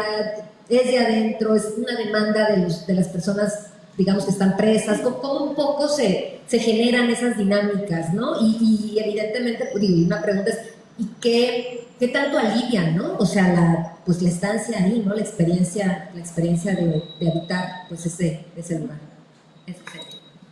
Sí, de hecho pensaría que la primera pregunta está completamente relacionada con la última, la idea de cómo funciona esa administración penitenciaria, ¿no? Bueno, en cárcel no hay privatización en México no hay privatización de las cárceles, es un negocio, por decirlo así, que estatal y federal, regulado a nivel municipal, estatal, federal, lo cual significa que si hay dinero circulando en prisión, corresponde al Estado y a nivel federal. Y esa es la parte interesante. Yo Estado y yo nivel país voy a estar de acuerdo en la privatización cuando el dinero que ahí se circule, así sea un peso, podría estar dirigido más bien hacia el poder estatal y federal. Ustedes pónganse en ese lugar, ustedes dirían, sí, no hay problema, no importa que yo ya no gane ese peso, que lo gane la propiedad privada. Pues no. Entonces, a nivel estatal y federal, siguen siendo administradas, las prisiones siguen siendo administradas, ¿no? Por donde se instalen. Ahí la reflexión interesante sería ver el incremento de las cárceles si uno agarrara un mapa y pusiera puntitos rojos en donde se van incrementando las cárceles y luego cruzarlo quizás con índices de delincuencia, ¿no? U otros escenarios, otros aspectos. Ahora bien, uno puede entrar a una prisión, incluso siendo profesor, profesora, van a hacer un taller, y siempre hay algo que no está permitido. Profesora, no puede traer esta computadora, porque no puedes, ¿no? Y entonces, ¿cómo funciona en el país? Bueno, les invento, ¿no? Bueno, te doy un peso, déjame pasarla, si fuera el caso, ¿no? Pero eso va a otros niveles. Profesora, no puede entrar con esos tenis. Profesora, no puede traer ese pantalón, no es el color adecuado. Profesora, no puede traer ese... Te lo digo en el sentido hacia mí de profesora, aunque a mí nunca me dijeron no puede entrar con esa situación. Sin embargo, si opera con el familiar, no puedes pasar con esos tenis, no, ese color de pantalón no pasa, esa playera no pasa, esta cosita empaquetada no pasa, aunque sea una leche, una lechita, ¿no? Este gansito que trae adentro, so pena de que quieras que lo agarren y lo tiren a la basura, vas a aceptar dar, les invento, 5 pesos para que puedas pasar. Y así tienen que llevarlo a niveles macros. Que dónde entra el que vende gorditas dentro, de dónde entran los insumos y cómo entran. El que vende café, cómo entra el azúcar, cómo entra el café, cómo entra la lechita. Tienen que ver todo, esa es la estructura penitenciaria. ¿Que hay más una combinación de autogobiernos? Claro que sí. El que dirige el penal sabe lo que ocurre en su penal y lo va sabiendo de forma vertical y aunque haya oscuridad en algunas cosas, pero uno tiene idea, es como un director de escuela. El director sabe cómo opera la institución y está frente a una institución. Aun cuando haya huequitos a la sombra, ¿no? Y el docente que está frente a grupos sabe cómo opera y sabe lo que hace el estudiante, pero puede haber un juego compartido, por decirlo así, ¿no? En el que yo sé tú qué haces y tú también sabes y todos sabemos, aun cuando al interior haya jerarquías, porque las hay. Y la jerarquía está dotada de poder económico, pero también quizás de grupos delincuenciales, en fin, ahí tienen que ubicar el penal de acuerdo al escenario en el cual esté situado y el contexto que lo arrope. O sea, recuerden, que cada cárcel es un símil del estado en el que habita. La cárcel de Jalisco no sería la cárcel quizás de Mexicali, ¿no? La cárcel en frontera. Tienen que ubicar como la realidad en donde está situada y de ahí el entramado que se pone en juego. Más, ustedes saben cómo funcionan los cuerpos policiales. Y adentro lo que tienen es una institución regulada por cuerpos policiales. Entonces tienen que ver como todo ese entramado. Y es que es un símil, les digo, lo que pasa afuera pasa adentro. Es como si ustedes se pasaran un semáforo y llegan, pero ustedes llevan mucha prisa. Y eran amarillo, ni siquiera era tal, y el oficial llega y, uy, no, por decir algo. O ustedes llevan algo que no deberían de llevar, yo qué sé, incluso en una frontera. No se permite llevar una semilla, ni siquiera les digo algo penalísimo como droga, ¿no? O sea, no puedes llevar esa plantita, porque estás entrando una caja de huevo, no puedes llevarla porque es un problema sanitario. Y uno dice, bueno, pues saben cómo se opera en el país. Y uno dice, bueno, a ver, tomas 5 pesos, por decir algo. Bueno, ya pásale con tu caja. Bueno, sí, mete la plantita. Así son la plantita de café, ¿no? Así opera el penal, en diferentes esferas, de acuerdo al objeto, de acuerdo a la dimensión, de acuerdo con quién se llegue al acuerdo, yo qué sé, de acuerdo al familiar, en fin. Así opera un poco el penal. Pero ¿qué ocurre al interior? Que es bonita la pregunta. Hay espacios que podrían estar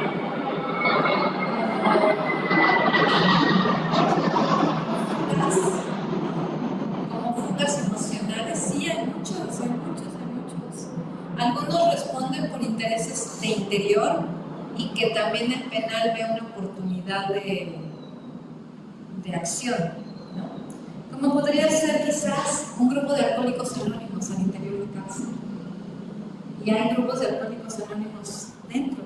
Y la gente encuentra ahí un espacio emocional, de contención, de ayuda, de vínculos, etc. Hay muchos grupos religiosos en cárcel, muchos. Grupos cristianos, grupos católicos, hay prácticas de todo tipo al interior de cárcel, santerías, cultos a la Santa Muerte, de todo hay. Es que nuestra reflexión es que es un símil de lo que pasa afuera. Pero adentro, pues claro que hay misas, adentro también alguien muere, todo el mundo muere, puede ser un ataque cardíaco, puede ser o algo de otro tipo, ¿no? Una puñalada, o sea, alguien muere, puede ser una enfermedad natural, alguien muere. También hay relaciones, también hay altares, hay cultos, hay lecturas, hay tatuajes al interior, está el tatuador, ¿no? Está el que lee el tarot, hay de todo adentro, es un pueblito, como bien refieres, ¿no? Y claro que también hay deporte, hay el equipo de fútbol americano donde se saca toda la furia, ¿no? Quizás, y competencias entre recursorios de deporte, de fútbol americano. Hay escenarios de arte, Hay de los propios estudiantes que forman un círculo de lectura, hay cárceles que tienen pequeñas bibliotecas, a partir de donaciones, la gran mayoría, y se van rolando una lectura para hacer. Hay quienes hacen círculos de escritura, todo muy local, pero siempre ubiquen esta mirada panóptica que todo lo observa y que entonces tiene que pasar por mi autorización, ¿no? Y ahí está la regulación un poco. Hay también, o por el contrario, hay gente que llega y le plantea al sistema penitenciario: queremos hacer un taller aquí de telas aéreas, ¿no? Me tocó ver unos de telas aéreas. Uno pensaría, no, qué peligroso, se ahorcan, ¿no? Pero el sistema penitenciario, no digamos que uno le paga, ¿no? Sino que ve posibilidad. Como dice, a ver, cuéntame, ¿no? Si tienen un director, directora con buenos oídos, como que dice, ay, a ver, échale a andar una de teatro, ¿no? A ver, vamos a ver qué resultado tiene, ¿no? Y quizás, o sea, yo recuerdo ver chicos varones haciendo telas aéreas, ¿no? Y claro que todo aquello que es, porque además el sistema penitenciario se jacta de que la reinserción está marcada también de sostener, propiciar que la persona se haya regenerado en diferentes esferas. Entre ellas está el deporte, el arte, la educación, cursos diversos, tal. Hay varias como esferas que van evaluando. Entonces dicen, mira, vienen los de las telas aéreas, ¿no? Y quizás se inscribe gente y tal, y les tienes que dar reconocimientos y los chicos los van guardando como su expediente, para que cuando tengan que pedir un beneficio penitenciario tengan de qué sustentar que muestran que se han rehabilitado al respecto, ¿no? Habrá quienes vayan a talleres, a cursos, o sea, hay toda una vida al interior del penal, a menos que sea un centro de alta peligrosidad. Pero aún así, bueno, a mí me tocó estar en un proyecto en una cárcel en Jalisco, un penal de alta peligrosidad, con una excelente gestión de quien lo organizó con el sistema penitenciario, en el que se nos permitió entrar para dar un taller. Y el sistema penitenciario fue muy claro: pueden hacer el taller, pero solo con un grupo de un cártel, no mezclen cárteles. Entonces yo les voy a decir con quién. Nos tocó trabajar con el grupo de Jalisco Nueva Generación. Súper chavos, súper jóvenes, chavitos, y pues sentencias muy largas. Y hacíamos círculos y jugábamos, pues parte del taller es como romper el hielo al inicio, jugar. Y recuerdo las cámaras y los policías así, porque jugábamos, nos agarrábamos de las manos, ya hacíamos actividades y la gente así como peinada, como patas para arriba, como, pero ¿cómo se les ocurre, no? Y ya en otros momentos ya un taller de reflexión, de lectura, tal. Y había chicos pues muy religiosos, cristianos, al interior, jóvenes pero cristianos. En fin, aún dentro del sistema de alta peligrosidad, ves los momentos de fuga y de escape, aún a pesar de las cámaras, aún a pesar de hipervigilancia, hipercontrol y tal, ves algunas fugas. Hay quienes tejen, eso me gusta mucho. Hay muchos hombres que tejen dentro. Pues es que se ve como una actividad que restaura, ¿no? De alguna manera. Ese me gusta, porque además uno pensaría que los hombres no tejen, en un estereotipo. Hay muchos que tejen, me tocó ver algunos, en fin. En ese de peligrosidad había un chico que tejía pulseras, y tejía muchas pulseritas. Y no es que las vendiera, sino como pues recreación. Tejía pulseritas y nos regaló a todos y todas, ¿no? En fin, eso es lo que pienso en la idea de cómo opera económicamente, pues opera como opera la sociedad, nuestra sociedad. Y las fugas adentro están, como en un cine, ¿no? Es muy sorprendente cómo hay una repetición del adentro y el afuera. pero también pues hay muchas carencias, ¿no? Uno pensaría que, y sí lo hay mucho hacinamiento en cárceles en el país, pero por derechos humanos les dicen hay que bajar el hacinamiento. Y en el momento en que baja el hacinamiento, como gráfica estadística, encarece la vida en el penal. Que yo no entendía, yo digo, ¿por qué? O sea, debería de mejorar. Ya no hay hacinamiento, debe de mejorar la vida en el penal. Pero no, como hay menos habitantes, hay menos dinero circulando. Y la vida se vuelve más costosa, más cara. Ya el cigarro no te cuesta 5 pesos, te cuesta 10, 15, porque hay menos gente que lo consume. Y entonces, a menor población, más cara la vida en el penal. Y entonces es bien interesante, ¿no? Porque tienen que pensar en ese nivel micro. Y me fumo un cigarro que ya no me cuesta 5, me cuesta 10 pesos, es un tabaco. El problema es que yo fumo 5 al día. ¿Cómo lo pago? Eso sin contar todo lo demás que opera dentro de cárceles, ¿no? En fin, no sé, si alguien tiene alguna otra reflexión, comentario, pregunta, duda, algo que les gustaría compartir. Bueno, voy a ser muy rápida, la verdad. Tenía más bien curiosidad de saber más sobre la parte después de la vida dentro de la cárcel, la inserción social. Siento que, como usted bien dijo, obviamente el sistema penitenciario está bien estructurado, lleva mucho tiempo con leyes y estructuras, sistemas, pero bueno, muchas veces al final tengo esta sensación que cuando salen de la cárcel, personas inocentes o lo que no eran ni son inocentes, pero al final salen, tienen realmente una vida muy difícil y ahí es donde estamos muy débiles en la parte de reinserción social. Y no solo la reinserción social, también la restauración de sus derechos que fueron violados, ¿no? Sobre todo a estos inocentes que estaban allá, ¿cómo podemos nosotros regresar estos derechos violados?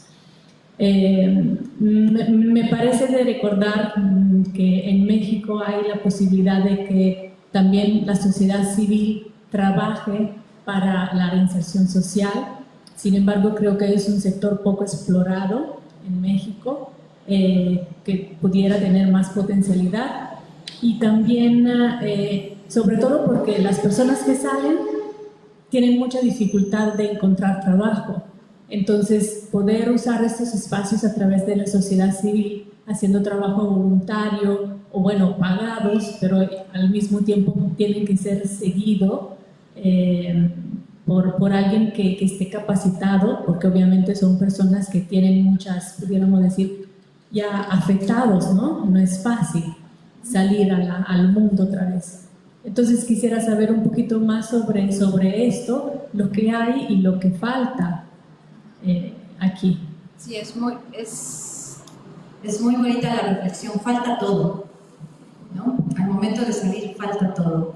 Está la gente que sale, que es la gran mayoría, que sale con lo que trae puesto. Y quizás nadie que lo reciba afuera, porque además el sistema penitenciario es punitivo hasta el final. Cuando ya te dieron tu hoja de liberación y la esconden, hay un temor de perderla, la escondo. Quizás no le digo incluso a nadie, porque hay un rumor en cárcel de que si tú compartes que vas a salir, algo se atora y no sales. No le digas a nadie, ¿no? Y entonces, de pronto tú dices, bueno, ya me dieron la libertad a las 9 de la mañana, o un lunes, es martes y no me hablan, es miércoles, o de pronto ya es jueves, se desinvento, ¿no? Las 6 de la tarde, ya a todos les empiezan a decir que ya se vayan a sus lugares, la visita de jueves terminó, y todos van, y de pronto son las 10 de la noche, comienzan a cerrar los pasillos, desinvento, empieza a cerrarse en cuanto oscurece. Le empiezan a cerrar, y es la idea, ¿y yo cuándo me voy? ¿no? Que es lo que uno trae dentro. Y de pronto ya van y te llaman tu nombre, tal. Y entonces tú no sabes para qué te llaman, ¿no? Pero bueno, y los demás pueden voltear para ver, ¿no? Y te empiezan a hacer cada vez más extendida y extendida y extendida la salida. Y ya te dicen, ya, vas en el pasillo como que ya, a ver si sales, todavía te dicen. Y empiezas en el pasillo y un filtro y otro y otro y otro. Y el sistema penitenciario te deja salir en la madrugada, ¿no? Pero te la hace, el castigo es hasta el último. Y entonces puede que no haya ningún familiar afuera que te espere. Entonces falta todo. Falta ropa, falta recursos. Hay otros por el contrario que no, como los grupos de alcohólicos anónimos. Yo recuerdo un chico que dice que lo fue a recibir 30 personas, a las cuales no conocía a nadie, todos eran de un grupo de alcohólicos anónimos. En fin, que te sostienen al salir, ¿no? Que te llevan un cambio de ropa, que te da la oportunidad de tirar las tuyas a la basura y ponerte nuevas. Pero hay quienes no, como este relato que te digo de que sale y continúa con el uniforme en los trámites. Y el sistema penitenciario todavía sigue. Si tú no te sales un martes, si tú no te presentas el miércoles a las 9 de la mañana a firmar, regresas a la cárcel. Es como la amenaza mental, aunque sí puede pasar, ¿eh? Y entonces, pues ahí están haciendo fila al día siguiente temprano. Hay quienes salen con 50 pesos en la bolsa, hay quienes se van caminando al metro, hay quienes en la madrugada ya no encuentran transporte, o sea, falta todo. Y el sistema penitenciario da un apoyo económico mínimo, 2,000 pesos al mes a quien lo tramite, a cambio de ciertos cursos, en fin. Además, muchos salen condicionados. Firmas, algunos tienen que firmar cada jueves, algunos cada 15 días, algunos cada mes. Y después está todo el escenario de que no te contratan con antecedentes penales.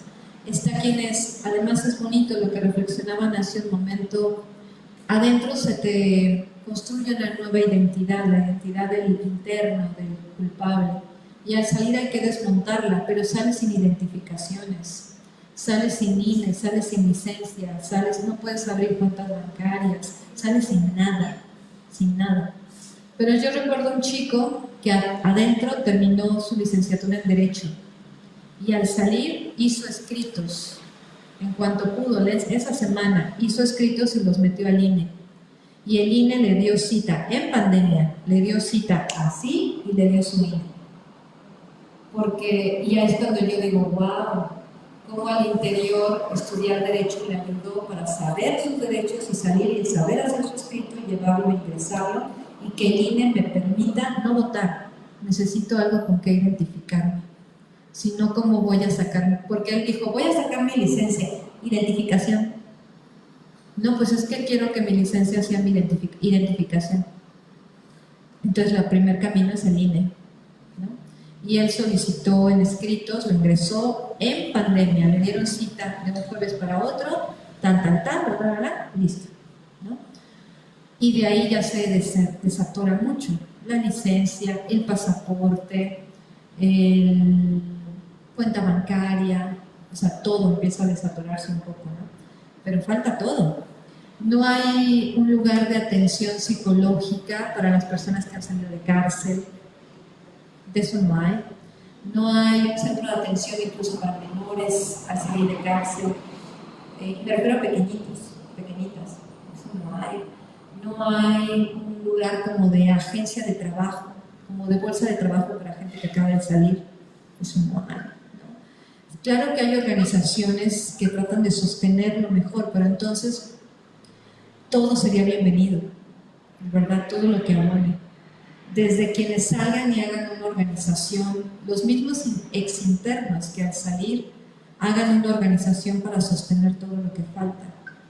Pero de nuevo, como que recae en el esfuerzo individual y de ellos mismos solucionar una situación que es estatal, que es federal, ¿no? Y que es del Estado.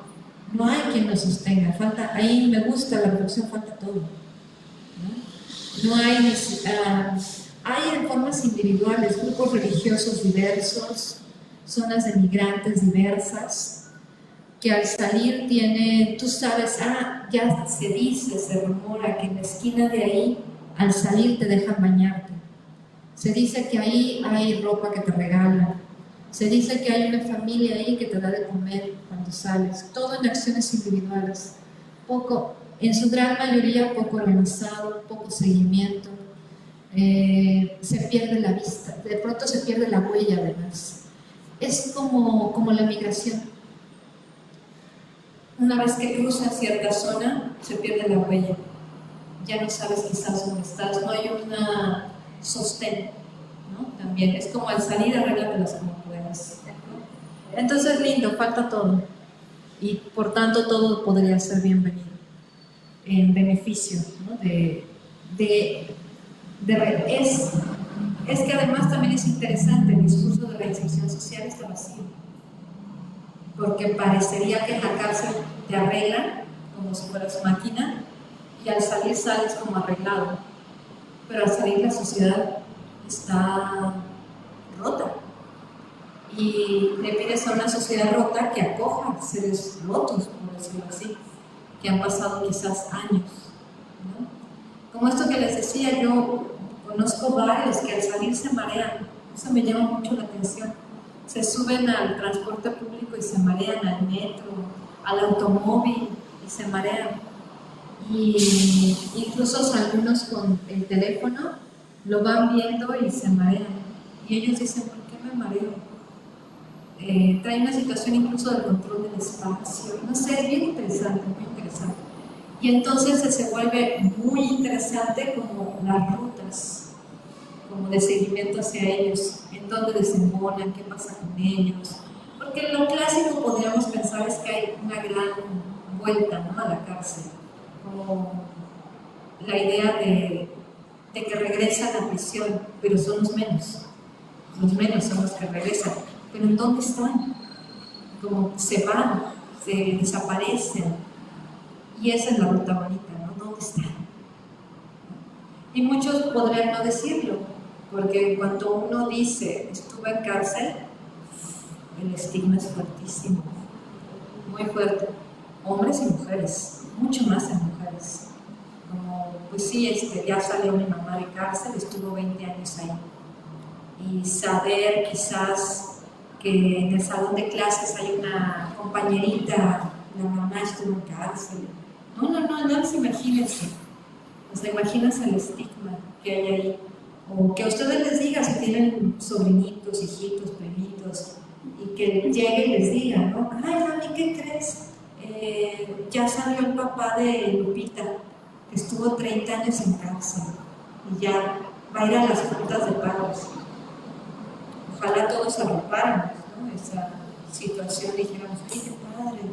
Pero por el contrario, quizás haya muchos padres de familia que no quieran que el expresidiario se pare por ahí, ¿no? O ya no le hables al niñito, ¿no? No sé, lindo. Pero bueno, no sé, ¿algún comentario o algo que decir? Sí, una pregunta. ¿Todavía es Sí. ¿Todavía es correcto pedir la carta de antecedentes penales? Sí, para, por ejemplo, trámite de visa, para algunos trabajos, ¿no? Es que no sé, como que alguna vez leí algo como que CONAPRED ya estaba como en la exigencia que no se pidiera la carta de antecedentes penales. Yo conozco una persona que recientemente rentaron. O sea, todos hemos rentado, ¿no? O sea, yo conozco una persona que recientemente rentó y ya todo se dio bien, dio su, ¿cómo se llama?, depósito, su pago de renta, documentos que le habían prestado, porque pues no tiene domicilio, ¿no? Y estaba ahí viviendo y le habló como el abogado de la agencia de renta, algo así. No sé bien cómo, el abogado le habló y le dijo, tú tienes antecedentes penales y te busqué en internet y tu nombre es tal y tu causa le dice con alguien con el que entraste a cárcel y tu causa se llama tal, ¿por qué no me dijiste? Y el chico se quedaba y le preguntaba a otros, ¿eso está permitido? Que no me quieran rentar porque yo tuve antecedentes, ¿no? El chico optó por ya no rentar ahí. Le dijo, mira, ¿sabes qué? Quédate con mi depósito. propósito y yo ya me voy. Y comenzó a buscar otro lugar, ¿no? Pero de ese nivel, imagínate, ¿no? En fin. ¿Alguien que quiera hacer una pregunta o comentario? Nos quedan 11 minutos. Yo tengo una. Bueno, al inicio del gobierno de este actual presidente, hubo mucho el discurso de que se iba a dar privilegio a la política de no balazos y más abrazos. Entonces yo siempre he tenido como esa curiosidad de cómo bajó a nivel penitenciario en la, pues no sé si tú ya nos dices que no hay nada en términos de reinserción, pero cómo eso impactó o si se quedó solo en el discurso. Y también ir pensando como qué parte le corresponde al Estado y qué parte le corresponde a la sociedad. Como, ya nos diste algunos elementos, pero justo aquí hemos debatido mucho, ¿no? De repente sí no queremos ya la justicia penal, pero pues tenemos que voltear a verla, porque si no la vemos y no hacemos algo para accionar y transformarla, pues va a seguir la necromáquina ahí desechando a cualquiera de nosotros o personas más vulnerables, ¿no? Porque así funciona la necromáquina. Entonces creo que igual, por la experiencia que tienes, si pudieras decirnos qué tipo, no sé, de iniciativas. Es que me cuesta trabajo pensar que no hay nada, pues, o sea, en términos de políticas públicas, o sea, no hay nada tejido desde, pues si no desde el Congreso, desde la sociedad civil que haya llegado allá como iniciativa, no hay nada, o sea, como para ir pensando, ¿no? ¿Qué parte sí le corresponde a las instituciones? Porque finalmente sí hay una estructura que genera que estas personas lleguen a situación de cárcel, ¿no? Entonces, ¿cómo también decir, bueno, esto nos compete a nosotros, pero qué parte sí tenemos que seguir vigilando, que sí se cumpla, ¿no? Creo que ahí también nos falta un poquito de horizonte, ¿no?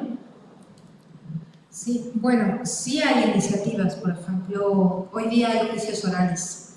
Hubo una modificación en el sistema penal en el cual hay una justicia rápida y expedita. Y eso, los juicios orales permiten que menos personas, se quitó la figura del arraigo, ya no está permitida, hay juicios orales, hay la conformación, el reconocimiento de la diversidad sexual por parte de los sistemas penitenciarios al interior de las cárceles. Es muy nuevo, debe tener 6, 8 años, o sea, es muy nuevo, es muy reciente, ¿no? Y el juicio oral disminuyó la cantidad de población en cárcel. También tienes la despenalización del aborto, lo cual la semana pasada, lo cual ayuda mucho a que menos mujeres lleguen a cárcel por una interrupción, ¿no? Y eso debe de acarrear la liberación de las mujeres que están por el delito.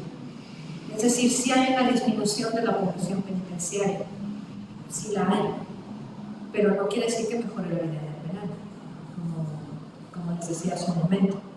Ahora, hay un aumento de penas, sí la hay también.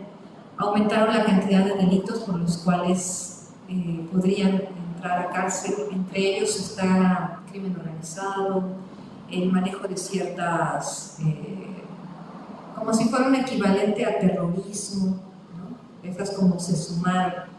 Y un aumento en algunas penas, sobre todo si eres funcionario público. Eso también está como aumentado. Es decir, si eras policía y estabas con un secuestro express, ahora tu pena puede ir hasta los 35, 40 años, sin derecho a beneficio penitenciario. Y si hay organizaciones que trabajan al exterior, tienes a la Inserta, por ejemplo, tienes gente que trabaja con esclarecer los datos dentro de la penal. Lo que falta mucho es la contención al momento de salir, ¿no? Tienes ONGs que se encargan de investigar cómo es la vida penitenciaria, tienes grupos que trabajan con menores, ¿no? Tienes esa situación de que permites que el menor esté 6 años dentro del penal y después, pero que además colocar bibliotecas, ludotecas al interior de las cárceles. O sea, tienes unas pequeñas iniciativas de organización. ¿A quién le corresponde? Yo creo que a todas las instancias. El Estado debería de inyectar dinero a donde debería de inyectarlo, como en políticas públicas que ayuden, ¿no? O debería de pensar en no el aumento de penas, sino otra como corriente, ¿no? Pero también a la sociedad civil le toca organizarse, y también a nivel individual le toca a uno organizarse, o repensarse, o estudiarse, ¿no? O sea, pienso que ocurre de forma transversal y horizontal hacia todas las esferas. No podríamos pensar, creo yo, que recaiga sobre el Estado todo lo que debe de hacer en tema penal, sino debe de ser más integral, más holístico, porque es un fenómeno complejo y amerita respuestas complejas, como del sistema complejo, me refiero, de diferentes aristas, ¿no? En ese sentido sí hay, lo cual no quiere decir que mejore la situación al 100, pero bueno, hay, ¿no? O sea, ciertas líneas. Hay educación en cárcel, que ya es una gran ayuda, no en todos los penales. Pero bueno, por iniciativa de la universidad, por ejemplo, en ese caso. También juega el INEA, está ahí presente. También hay talleres, hay pequeños cursos, hay pequeñitas como cositas que van abonando. Lo que sería bonito, y creo que eso arropa mucho, es que pudiera sistematizarse todo lo que sí hay. Eso estaría padre, ¿no? Hay formación de educación preparatoria, hay bastante más, incluso en los estados, en penales. Entonces creo que se tendría que arropar todo lo que sí hay, incluso evaluar qué es lo que sí está funcionando, para entonces replicar, ¿no? Esa podría ser una opción, porque hay poco acompañamiento también de lo que sí funciona. No hay como encuentros. Apenas en octubre va a haber un primer encuentro a nivel nacional en Jalisco sobre educaciones en cárceles, y es reflexionar qué se hace en el país y qué sí está funcionando, ¿no? A nivel cárcel, o sea, qué sí está funcionando. Pero apenas va a ser el primero y va a ser en octubre. Entonces creo que falta sistematizar qué sí se está haciendo y qué sí está funcionando, para entonces replicarse, y en dónde podría replicarse. Pero bueno, los juicios orales es un gran logro, ¿no? Claro, la dificultad es cuando se va a paro indefinido del sistema, los juzgados. Bueno, recuerdo también, creo que fue la hija de Marisela Escobedo, que al personaje que mató a su hija, justo lo dejaron libre por un juicio oral, ¿no? Entonces también ahí nos insta a pensar también como un poco, o sea, para provocar aquí en otros espacios, pensar como el límite de esa justicia, pero también, o sea, cómo se resarce, ¿no? a la persona víctima, ¿no? Porque finalmente no está ahí la solución, pues va más allá, pero una que, bueno, yo no lo he vivido, pero si a mi hija le pasara algo así, pues yo creo que también querría pues aniquilar a esa persona, ¿no? Pero bueno, es todo un debate ahí. Yo creo que hay mucho que ir analizando. Yo creo que nos das buenas pistas para ir pensando en qué sí podemos hacer. Aquí habemos mujeres, todas casi mujeres, solo Gerardo, había un compañero, ya se fue. Qué interesante también, Tato, que nos convoque a las mujeres nuevamente este tema y no a los compañeros. También creo que eso nos da datos, ¿no? De cómo, qué chamba le toca a quién y cómo podemos entrarle todas y todos, ¿no? Porque no es chamba de las mujeres. Pero yo creo que sí, quienes estamos aquí, pues ya nos das claves también, ¿no? Desde la sociedad civil, cómo ir pensando en este arropamiento. Y pues yo nada más me restaría agradecerte muchísimo, a las compañeras también que están aquí. Y pues a seguir nutriendo estos diálogos, a seguir construyendo otras alternativas que vayan más allá a lo mejor de lo académico. Sería muy bueno que posteriormente empecemos ya a ver frutos de este seminario en la parte activa, ojalá, y a seguir nutriendo red también, ¿no? Entre nosotras, en lo que vayamos construyendo. Bueno, pues muchas gracias, Gesa. Muchas gracias a ustedes.